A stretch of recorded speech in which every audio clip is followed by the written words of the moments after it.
बिस्मिल्लाहिर्रहमानिर्रहीम। अस्सलाम वालेकुम पाकिस्तान। नाजरीन, आप देख रहे हैं आवाज़ बहावलपुर न्यूज़ चैनल और मैं हूं आपका मेज़बान अहमद महमूद। नाजरीन, जैसा कि आप सब जानते हैं कि हम आप लोगों के लिए आज की शख्सियत प्रोग्राम लेकर आया करते हैं। आज मैं आपको जिस शख्सियत का तारुफ़ करवाने जा रहा हूं, आप किसी तारुफ़ के मोहताज नहीं हैं। डायनामिक पर्सनैलिटी हमारे साथ मौजूद हैं। हमारे साथ मौजूद हैं प्रोफेसर डॉक्टर राव मोहम्मद अफजल साहब, साबिक़ vice chancellor the Islamia university of Bahawalpur. नाजरीन, आपने इंटरव्यू तो हमारे सुने हैं साइंस के हवाले से, मौजूदा निज़ाम तालीम के हवाले से।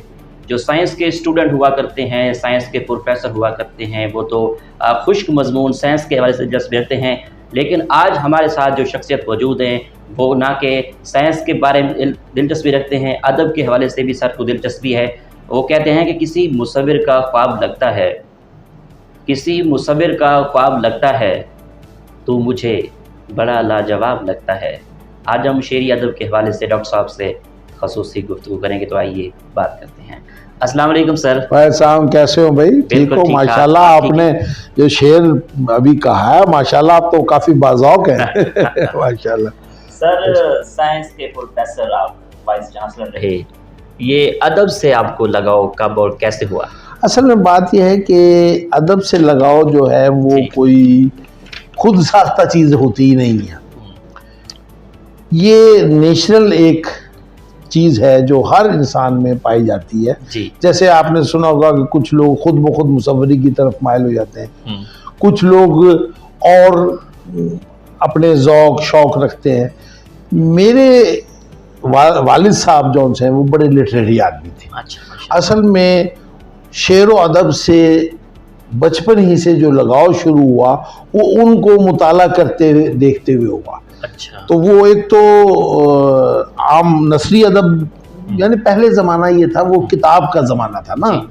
ये इंटरनेट का ज़माना तो हमारे घर में जहाँ अदब की किताबें पढ़ी होती थी, वहीं पे शेर व शायरी की भी बहुत सी किताबें थी जो वो पढ़ते होते थे। तो बचपन में जब हमने पढ़ना सीखा तो हमने वहाँ पे थोड़ा बहुत हमने भी मतलब पढ़ा, तो हमें अच्छा लगा। फिर हमारे असातिज़ा भी बचपन में मैट्रिक में ऐसे थे कि उन्होंने भी इस शौक़ को उजागर किया।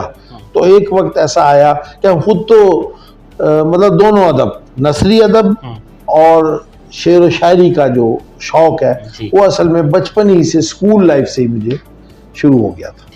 डॉक्टर साहब, आप किस तरह की शायरी पसंद करते हैं? कौन सी गज़ल पढ़ते हैं, नज़म पढ़ते हैं? अच्छा, ऐसे है कि पसंद का जहाँ तक मामला है कि शेर, हर शेर वो दुनिया में मेरे ख्याल में पसंदीदा होता है जो जब आप सुने तो आपको लगे कि हाँ, यही तो मैं कहना चाहता था। अच्छा, बस वही शेर अच्छा है। हर शख्स को वो शेर अच्छा लगता है जब वो सुने उस शेर को और उसे लगे कि यार मेरे दिल की बात तो ये है, मैं तो ये अल्फाज नहीं, क्योंकि वो एक फ़न नहीं जानता। शायरी एक, जहाँ तक आपने शेर का लफ्ज़ कहा है, शेर एक बाकायदा एक तरीक़ेकार है अपने मतमा नज़र को, अपनी फीलिंग को, अपने एहसासात को एक बहुत ही मुरक्कब व मुसज्जा तरीके से बयान करने का नाम, जो कि हर आदमी में ये सलाहियत नहीं होती। बल्कि हर आदमी तो बाज़ औक़ात अच्छे तरीके से नसर में भी गुफ्तगू नहीं कर सकता। तो शायरी जौन सी एक फ़न है, लेकिन ज़ौक़ अगर आप में है तो अच्छे शेर को अप्रिशिएट आप फ़ौरन करते हैं जब आपको सुनने में आता है। तो हमारे साथ यही हुआ कि मैं खुद तो इतना मतलब शायरी का खुद नहीं मेरे में ये सर, आपने अभी कह भी दिया कि हम तो साइंस के तालिब इल्म थे और साइंस की तरफ ज़्यादा रहा, लेकिन चूँकि रग़बत थी, चूँकि अट्रैक्शन थी इसमें, तो जिस शायर ने भी जिस ज़माने में भी अच्छा शेर सुना हमने, वो ज़्यादातर या याद हो गए या हमने अपने हमारा क्या अहबाब भी फिर वैसे ही बन जाता है बाज़ौक़ लोगों का, तो हमने उनसे गुफ्तगू की, हत्ता कि उससे बातें करते हुए वो करते रहे।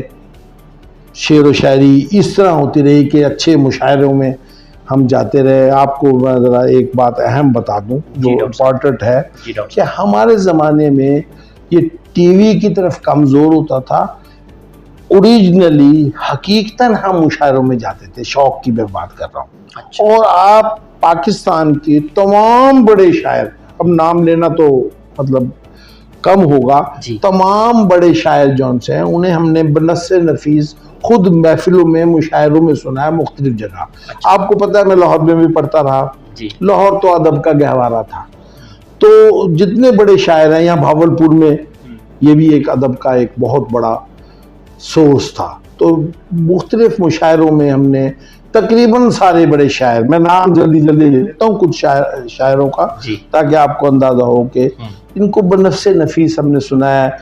फराज, फैज़ अहमद फैद, अहमद नदीम कासमी, परवीन शाकिर, नौशी गिलानी, सुहेल अख्तर याके, कयूम नज़र, अपना वो सॉरी मुनीर नियाजी, और वो शायर जिनको आप रोज़मर्रा मतलब सुनते हैं वो भी मुशायरों में होते। तो हमने एक तो इन्हें सुना, दूसरा हमने किताब, हम किताब के ज़माने के लोग थे, हम किताब पढ़ते थे। परवीन शाकिर की जो पहली किताब आई खुशबू, तो वहाँ में पढ़ रहे थे, उस ज़माने में मास्टर्स कर रहे थे, तो वो मतलब रिवाज था अच्छा कि लोग गिफ्ट में भी किताबें देते थे, तो वो हमने मतलब पढ़ी। लेकिन अहम बात जो है, आपने कहा कि किस किस्म की, तो किस्म नहीं होती शायरी में असल जो बाबा, उसमें शायरी चाहे वो अल्लामा इकबाल की शायरी हो जिसमें एक बाकायदा नज़रिया होता है, एक सबक होता है, एक आपको एम एंड ऑब्जेक्टिव दिए जाते हैं वो हो, या गालिब की शायरी हो जिसमें फ़िलासफ़ी है, या इश्किया शायरी हो, फराज जिसे आम लोग पसंद करते हो, या परवीन शाकिर की या नौशी गिलानी की, इस तरह की जो शायरी, या अहमद नदीम की या अमजद इस्लाम अमजद की नज़्म हो, तमाम लोगों को जहाँ से भी कोई अच्छा शेर मिला हमें पसंद आया और हम सुनाते रहे। अभी मैं आपकी गुफ्तगू की इब्तिदा करने के लिए एक बात आपको बताना चाहता हूँ कि मैं क्लास में भी, हमारी आप फिज़िक्स मेरा सब्जेक्ट था, तो क्लास में स्टूडेंट जौन से हमारे फिज़िक्स के बाज़ औक़ात बोर भी हो जाते हैं, बाज़ औक़ात कुछ आपको पता ही है कि वो खुश्क बहुत होता है, लेकिन हमने कोशिश की कि हर चीज़ को कोरिलेट रखें और स्टूडेंट भी हमारे अट्रैक्ट हों लेक्चर की तरफ, लेकिन वो ये महसूस करें कि हम एक आम जिंदगी में बैठे हैं और ये कोई बहुत खुश्क या फिजिक्स कोई हवा नहीं है, यानी दिल देव नहीं है, बल्कि एक लाइट चीज़ है, आम। तो बाज़ औक़ात शायरी का भी हम सहारा लेते थे। अभी मैं आपकी बात की इब्तिदा करने के लिए मैं चाहूँगा कि आज आप आए हैं तो मैं आपको वो शेर या वो नज़में या गज़लें जो हमने मुख्तलिफ औक़ात में अपनी क्लास में मास्टर्स फिज़िक्स की MSc के दौरान, BS, MPhil या PhD के स्टूडेंट्स में ये होती रही हमारी एक्सचेंज, वो सुनाऊँ आपको। लेकिन एक बात मैं बताऊँ कि बाज़ औक़ात कोई गैर मारूफ शायर भी वो बात कर जाता है, वो शायरी कर जाता है जिससे उसकी थोड़ी सी मता होती है, लेकिन वो मुझे बहुत पसंद आई। अच्छा। अब मैं आपको बताऊं कि मेरे स्टूडेंट जो आज से 30 साल पहले के भी होंगे, जो 35 साल पहले के भी, वो भी वो मतलब सुनते रहे मेरे से और आगे सुनाते रहे। एक मैं बहुत ज़्यादा पसंद किया मैंने, ताहिरा नकवी एक टीवी आर्टिस्ट थी। अब मैं आपको बताना चाह रहा हूँ कि वो मरवजा शायरा नहीं, उनकी कोई किताब नहीं, वो जवानी में ही एक हादसे में इंतकाल हो गया उनका। टीवी में एक आर्टिस्ट थी हमारे ज़माने में, ताहिरा नकवी, रोही बानो वगैरह ये होते। तो वो जब वो फौत हो गई तो उनकी डायरी मिली। डायरी मिली तो अखबार जहाँ में उसकी 2 नज़में, आज़ाद सी नज़में छप गई। ये उस ज़माने की बात। अच्छा। तो मैंने अखबार जहाँ एक अदबी रिसाला होता था जंग ग्रुप का, वो जब मैंने पढ़ा तो मुझे इतनी अच्छी लगी कि मुझे याद हो गई।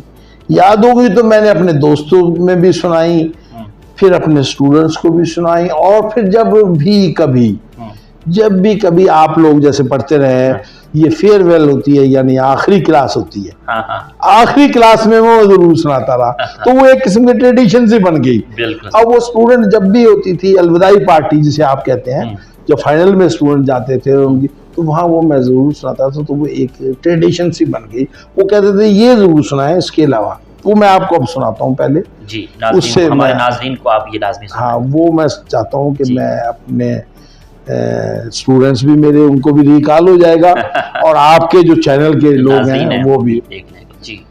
उसका उन्वान था ऐ रूठे हुए जाना। ऐ रूठे हुए जाना। कहते हो कि जाते हो और ये भी कि फिर हमसे मिलने नहीं आओगे। अच्छा तुझे हम रोकें, हम कौन तुम्हारे हैं, रोके भी तो तुम हमसे रुकने नहीं पाओगे। जाते हो तो जाओ, पर एक वादा करो हमसे, यादों में नहीं मिलना, ख्वाबों में नहीं मिलना। क्या बात। अब ये चीज मैंने मतलब वो मुझे अच्छी लगी और मैं अच्छा। सुनाता रहा। फिर उसके बाद जब ये महफिलें होती थी हमारी, खास तौर पे महफिल से मुराद हम तो यही था ना कि जब क्लास का कोई फंक्शन हुआ, कोई वो हुआ, तो मैं अपने स्टूडेंट को ये बताने के लिए कि ये लम्हे बड़े कीमती हैं कि आज आप इकट्ठे बैठे हो, आज मिल रहे हो। इस वक्त आपको ये रूटीन का लग रहा होगा, लेकिन आज से 5 साल बाद, 10 साल बाद, 20 साल बाद ये बड़े याद आएंगे। और यही आपकी मता है, टोटल यही आपका असासा रह जाएगा।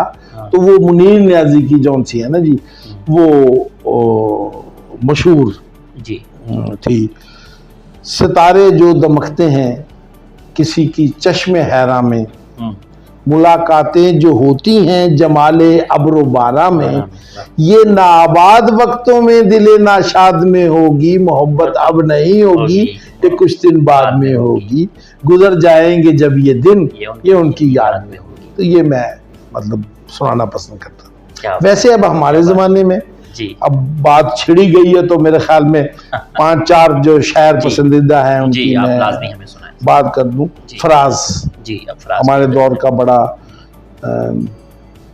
पॉपुलर शायर थे वो, और अभी तक उनकी मतलब शायरी जौन सी है जी, उसकी एक माफ करना, उनकी मैं एक छोटी सी मुख्त, अब मैं शेर एक दो शेर सुनाऊंगा जी सर। तो बहुत से शायरों का जब जिक्र करना हो तो ये भी मुमकिन नहीं कि सारी चीज। बिल्कुल ऐसा। अपनी आशिफ्ता मिजाजी पे हंसी आती है, अपनी आशिफ्ता मिजाजी पे हंसी आती है, दुश्मनी संग से और कांच का पैकर रखना, दुश्मनी संग से और कांच का पैकर रखना। ये बहुत प्यारा शेर मुझे ना उसका लगता है, फराज का। अच्छा, एक और शेर फराज का ही जी, वो खुदा हो के पत्थर जिसे भी हम चाहें, तमाम उम्र उसी की इबादतें करनी। ये एक शेर जौन सा ना मुझे बहुत पसंद है उसका। अच्छा, अमजद इस्लाम अमजद एक नज़म की शायर थी जी, तो वो एक उनकी बड़ी मशहूर हुई नज़म, एक बहुत नज़म उनकी बड़ी मशहूर हुई। तो वो एक बहुत थी, एक लड़की उसका अनवान था। अच्छा, वो मैं आपको सुना देता हूँ जी। वो मैं ये जो चीदा चीज़ें वो कर रहा हूँ कि आप थोड़े से वक्त में आपके नाजरीन कुछ बेहतरीन शायरों की वो शायरी जो मुझे पसंद थी, ज़ाती तौर पे हो सकता है उन्हें और भी कुछ हो। एक लड़की उसका उन्वान था जी, गुलाब चेहरे पे मुस्कुराहट, चमकती आंखों में शौक जज्बे, वो जब भी कॉलेज की सीढ़ियों से सहेलियों को लिए उतरती तो ऐसे लगता था जैसे दिल में उतर रही। वाह वाह। वो अपने रास्ते में दिल बिछाती हुई निगाहों से हंस के कहती, तुम्हारे जैसे बहुत से लड़कों से, ये मैं माफ करना, तुम्हारे जैसे बहुत से लड़कों से मैं ये बातें बहुत से बरसों से सुन रही हूँ। मैं साहिलों की हवा हूँ, नीले समुद्रों के लिए बनी हूँ। वो साहिलों की हवा सी लड़की जब राह चलती तो ऐसे लगता जैसे चांदी पिघल रही हो। वो कल मिली तो उसी तरह थी, चमकती आंखों में शौक जज्बे, गुलाब चेहरे पे मुस्कुराहट, मगर जो बोली तो उसके लहजे में वो थकन थी कि जैसे सदियों से दश्त जुल्मत में चल रही है। क्या बात। ये उसके एक मुनीर नियाजी की भी बड़ी थी।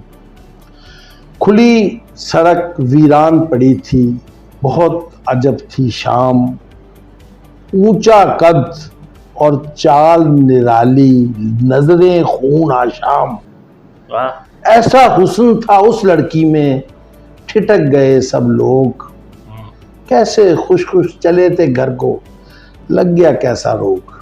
क्या बात है डॉक्टर ये साहब, मुझे बहुत बड़ा मतलब मतलब बहुत खूबसूरत है माशाल्लाह। मतलब है कि ये मुझे, मैं तो आहिस्ता आहिस्ता छोटे छोटे आपको ना जी वो बनाना जो मेरी पसंदीदा चीज़ें थी। जी डॉक्टर साहब। अच्छा, उसके बाद अब आ जाते हैं फिलोसफिकल बातों के लिए। फिलोसफर में गालिब जो है वो मुझे बहुत पसंद है। उसने ज़िंदगी से मिलती और ज़िंदगी के बारे में जो बातें की हैं वो आप लोगों को और नौजवानों के लिए बहुत बड़ी बड़ी बातें। ये बातें वैसे तो सियाने जिसे कहते हैं, ये बुजुर्ग बताते हैं, लेकिन आप उस पर गौर नहीं करते। इस लाइफ के बारे में, जैसे अब आप तो गोदो कर रहे हैं, अब आप जस्तजू कर रहे हैं, तो फल एक दिन में नहीं मिलता। फल मिलने के लिए बड़ी तगोदो करनी पड़ती है। कोई आपने देखा होगा सारे एक सा काम कर रहे हैं लेकिन कोई आगे निकलता है। तो उसने जो गालिब का एक शेर में बहुत सुनाया अपनी क्लास में, वो मैं जरूर सुनाऊंगा इस मौके से फायदे उठाते हुए।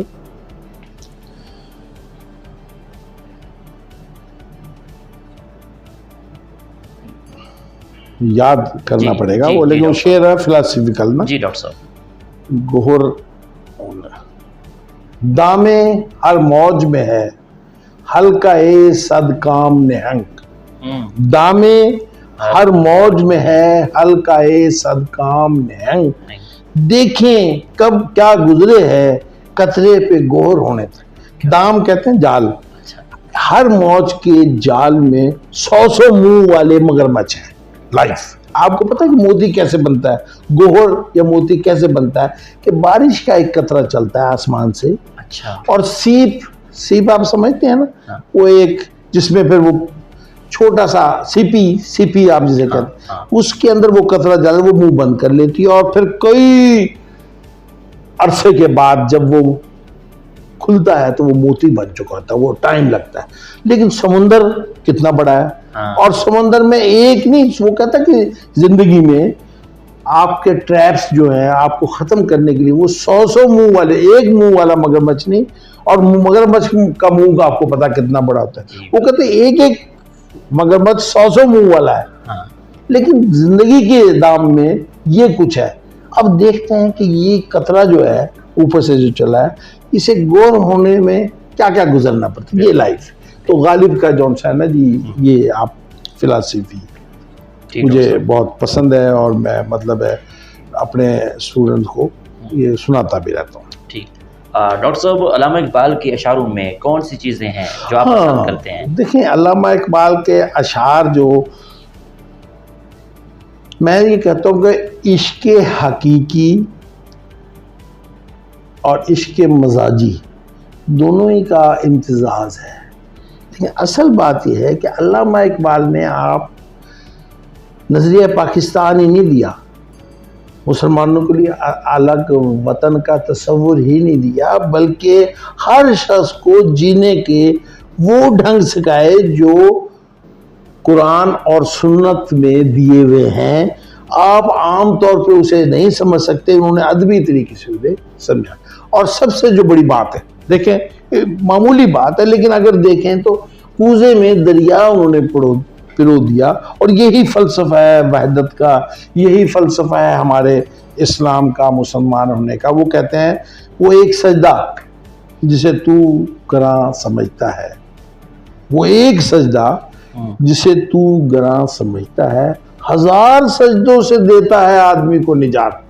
क्या बात है। अब आप नोट करें कि जो शख्स अल्लाह पे मुकम्मल ईमान लगेगा वो लोगों को खुदा नहीं बोले। खुदा बनाना यही होता है ना कि आप किसी की मिन्नत कर लें, किसी की तरह सर वो क्या समझ लें कि ये कर देगा, ये कर सकता है, तो उसकी सजदा ही हुआ ना ये एक किस्म का कि उसके आप पैरों में पड़ रहे हैं, उसकी खुशामद कर रहे हैं। लेकिन जो खुदा पे ईमान रखने वाले लोग हैं उन्हें ये परवाह ही नहीं होती। उन्हें पता है कि मिन जाने भल्ला है, मेरा काम कोशिश करना है नेकी नीयत से, बाकी जो भी है।